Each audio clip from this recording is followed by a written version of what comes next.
Бүгін 3 наурыз 8-ден 9 кетті. Бауырлар, қалайсыздар? Қайырлы кеш баршаларыңызға. Мінекей біздегі Әмір ағамызға өзінің бала шағасы Джелли Окаванго деген су жаңа 2025 жылға 5 пробег автокөлікті сыйлап отыр. Қарасаңыздар, 163 АГЕ 12 деген номермен. Өзіміздің Шымкентте тұрады, пропискілері Ақтау жақта екен. Шатаспасам Ақтау деді. Машина полный комплектация, баршаларыңызға жұғысты болсын. Әкесі мінекей зейнетке шыққан екен, бала шағасының жемісін көріп, қарасаңыз қандай керемет неке. Құтты болсын. Сенсорлы аудио система, барлығы компактный, 2 зоналы климат контроль, 7-8 орындықты, бала шағасы көп бауырларымызға. Мінекей құтты болсын, әпке. 3-ші қатарда бар, бала шағаға өте керемет. 2-ші қатарды жатқызады, 3-ші қатарды жатқызады. Үлкен бір кеңістіктегі жақсы кроссовердің бірі бауырлары. Бұл автокөлікті қалай алу керек екенін білесіздер өздеріңіз. Бізде Шымкентте 3-1-де автосалонымыз бар. Өздеріңіздің ескі автокөліктеріңізді алып келіп, трейдинг бағдарламасымен де ауыстырып алсаңыздар болады.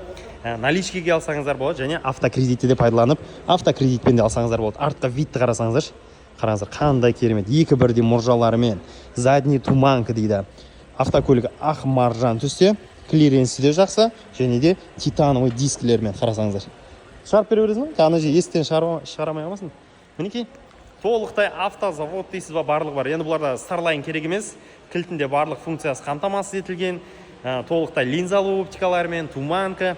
Енді туманка жоқ, туманка емес, күндізгі жарық шам, шамдары линзалы келген, алдыңғы решеткасын қарасаңыздар. BMW-ден де үлкен болып кеткен ғой. Баршаларыңызға жұғысты болсын. Құттықтап қойыңыздар, комментарияға құттықтауларыңыз қабылданады. Жұғысты болсын, Рамазан айында әрбір дұға тілектеріңіз қабыл болсын. Машина іздеген болсаңыздар, 24/7 қызметтеміз. Сенімді қолдан, сенімді автокөлік алыңыздар. Ал менке қараңыздар. Опо! Керемет кроссовер қарасаңыздар, керемет кроссовер. Кеңіз, ала беріңіз, кеңіз. Опа, түзу ұстаңыз, түзу. Мінекей, әдемі. Опо, мінекей, жақсылап аман-есен шығарып бердік машинаны. Бүгін біздің Шымкентте жаңбыр жауып тұр. Дұға тілектер қабыл болсын. Жақсы, аман болыңыздар. Шлагбауннан шығарып бердік неке. Құтты болсын. Машина армандап келді. Машинасын армандаған машинасын мінді. Сіздерге де машина іздеген болсаңыздар, машина керек болса, хабарласыңыздар. Жақсы, связдамыз.